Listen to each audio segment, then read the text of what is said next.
بسم اللہ الرحمن الرحیم۔ ایک ایسا عجیب و خلق حیوان جو قرب قیامت میں ظاہر ہوگا۔ یہ جانور زمین پر کس طرح دوڑتا پھرے گا، یہ کس طرح کی تباہی مچائے گا، اور مومنوں اور کفار کے درمیان یہ جانور کس طرح تفریق کرے گا۔ اس دنیا نے جیسے زندگی کا سفر شروع کیا تھا، ویسے ہی ایک دن اس کے خاتمے کا بھی ہے، اور اسے قیامت کا نام دیا گیا ہے، جس کا قائم ہونا یقینی ہے اور جس میں کوئی شک و شبہ نہیں۔ قیامت کی قریب ہونے والی جن واقعات و حادثات یا نشانیوں کا ذکر قرآن و حدیث میں ملتا ہے، انہیں بنیادی طور پر دو حصوں میں تقسیم کیا گیا ہے، ایک بڑی اور دوسری چھوٹی نشانی۔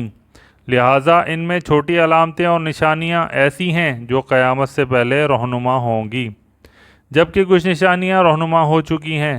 نبی پاک صلی اللہ علیہ وآلہ وسلم کے فرمان کے مطابق اہل علم کا فوت ہو جانا، زنا کا عام ہونا، قتل عام ہونا، کثرت سے زلزلے آنا، خواتین کا باریک اور تنگ لباس پہننا، سود کا عام ہو جانا، شراب کا عام ہو جانا، اسی طرح کے بے شمار نشانیاں ہیں۔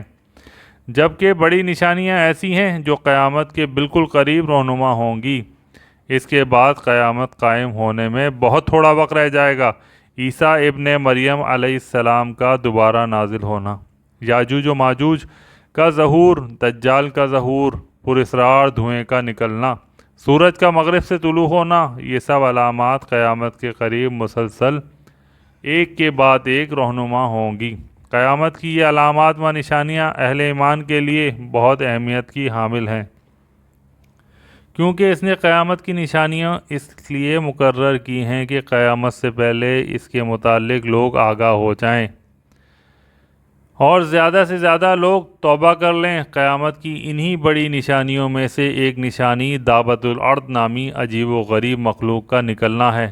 اس جانور کا ذکر اللہ تعالیٰ نے قرآن مجید میں کچھ اس طرح کیا ہے، اور جب ان پر وعدہ پورا ہوگا تو ہم ان کے لیے زمین سے ایک جانور نکالیں گے جو ان سے باتیں کرے گا کہ لوگوں ہماری آیتوں پر یقین نہیں لاتے۔ دراصل لفظ دابہ کے معنی چلتا پھرتا اور جیتا جاگتا ہے، اور ارض زمین کو کہتے ہیں، یعنی یہ ایسا حیوان ہوگا جو زمین پر تیز رفتاری سے مطلب دوڑ کر چلنے والا ہوگا۔ عام طور پر جانور انڈے یا بچے کی شکل میں وجود میں آتے ہیں، لہٰذا یہ قیامت کی ایک بڑی نشانی ہوگی کہ یہ عجیب و غریب جانور زمین سے نکلے گا، نہ کہ کسی جانور کے پیٹ سے۔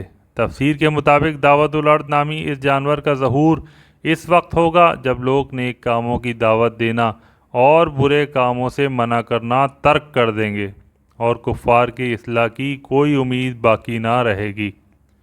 یہ قیامت کے قریب کا زمانہ ہوگا۔ دراصل مکے میں خانہ کعبہ کے قریب ایک پہاڑ ہے جسے کوہ صفا کہتے ہیں۔ یہ وہی پہاڑ ہے جس کے درمیان حج اور عمرے کے موقع پر حاجی 7 چکر لگاتے ہیں، سعی مکمل کرتے ہیں۔ روایتوں کے مطابق قرب قیامت میں کوہ صفا زلزلے کی وجہ سے پھٹ پڑے گا، اور اس میں سے وہ عجیب و خلق جانور نکلے گا اور لوگوں سے باتیں کرے گا۔ یہ بالکل اسی طرح کا معجزہ ہوگا جس طرح اللہ نے اپنے قدرت سے حضرت صالح علیہ السلام کی اونٹنی کو پتھر سے نکالا تھا۔ ابن کثیر کے مطابق دعوت الارض مکے میں کوہ صفا سے نکلے گا اور اپنے سر سے مٹی جھاڑتا ہوا مسجد حرام میں حجر اسود اور مقام ابراہیم کے درمیان پہنچ جائے گا۔ لوگ اسے دیکھ کر بھاگنے لگیں گے، لیکن مومنوں کی ایک جماعت وہیں کھڑی رہے گی۔ یہ دعوت الارض ان کے چہروں کو ستاروں کی طرح روشن کر دے گا۔ دعوت الارض مکے سے نکلتے ہی مشرق کی طرف بھاگے گا اور پوری دنیا کا چکر کاٹتا ہوا شام پہنچ جائے گا۔ یہ جانور ایک زوردار چیخ بلند کرے گا، ہر زبان پر اسی جانور کا چرچا ہوگا اور ہر طرف ہلچل مچ جائے گی، اور لوگ ادھر ادھر بھاگیں گے، لیکن اس جانور سے کوئی نہ بچ پائے گا۔ یہ جانور کی صورت میں ہوگا جس کی لمبائی 60 گز کی ہوگی، جبکہ بعض علماء نے لکھا ہے کہ اس عجیب و غریب جانور کی شکل انسانوں کی طرح ہوگی، پاؤں اونٹ کی طرح، گردن گھوڑے کی طرح، سنگ 12 سنگوں کی طرح ہوں گے، اور ہاتھ بندر جیسے ہوں گے۔ دعوت الارض لوگوں سے باتیں کرے گا اور انہیں قیامت کی خبر دے گا۔ یہ دعوت الارض مومنوں کے چہروں پر ایک نورانی نشان لگائے گا، جیسے اہل ایمان کے چہرے روشن ہو جائیں گے، اور کافروں کی آنکھوں کے درمیان ایک مہر لگائے گا جس سے ان کے چہرے سیاہ ہو جائیں گے، جیسے کہ اللہ نے ارشاد فرمایا ہے، اے مجرموں، آج تم مومنوں سے الگ ہو جاؤ، لہٰذا اس وقت مسلم اور کافر کا فرق واضح ہو جائے گا اور پورا امتیاز حساب و کتاب کے بعد ہوگا۔ دراصل اس میں حکمت یہ ہے کہ قیامت کے انکار کرنے والوں کی جہالت، حماقت ظاہر ہو جائے گی۔ جس چیز کو تم نے پیغمبروں کے کہنے سے نہ مانا، آج اس چیز کو ایک جانور کے کہنے سے تمہیں ماننا پڑا، لیکن اب تسلیم کر کے بھی کوئی فائدہ نہیں، کیونکہ اب ماننے اور تسلیم کرنے کا وقت ختم ہو چکا۔ بہرحال دعوت الارض تمام شہروں اور علاقوں میں اتنی تیزی کے ساتھ دوڑتا پھرے گا کہ کوئی انسان بھی اس کا پیچھا نہ کر سکے گا، اور نہ ہی دوڑ میں اس کا مقابلہ کر کے اس سے چھٹکارا پا سکے گا۔ جہاں جہاں یہ جانور جائے گا، ہر شخص پر نشان لگاتا جائے گا۔ دعوت الارض کے نکلنے کے بعد نہ کوئی توبہ کر سکے گا اور نہ ہی اسلام قبول کر پائے گا۔ جو کافر ہوگا وہ کفر پر قائم رہے گا، اور جو مومن ہوگا اسے اسلام پر ہی موت آئے گی۔ دعوت الارض کے نکلنے کے بعد حاملہ خواتین کے حمل وقت سے پہلے گر جائیں گے، میٹھا پانی کڑوا ہو جائے گا، دوست دشمن بن جائیں گے، حکمت ختم ہو جائے گی، انسان کی وہ تمنائیں ہوں گی جو کبھی پوری نہ ہو سکیں گی، اور ان چیزوں کی کوشش ہوگی جو کبھی حاصل نہ ہو۔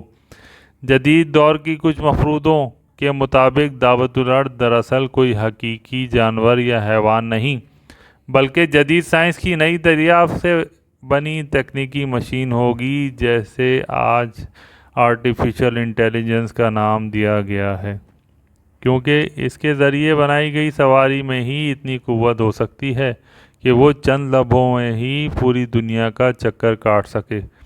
لیکن یہ بات محض ایک مفروضہ اور نظریہ ہے جسے حتمی طور پر نہیں مانا جا سکتا، اور محض قیاس آرائیاں ہی کی جا سکتی ہیں۔ بہرحال جب دعوت الارض آرٹیفیشل انٹیلیجنس نما کوئی روبوٹ ہو یا حیوان یا اللہ کی نشانیوں میں سے ایک نشانی ہوگی، مگر ہونا تو وہی ہے جو اللہ اور اس کے رسول صلی اللہ علیہ وآلہ وسلم نے فرمایا ہے، جس کے نکلنے پر مومن اور کفار کے درمیان تفریق ہو جائے گی۔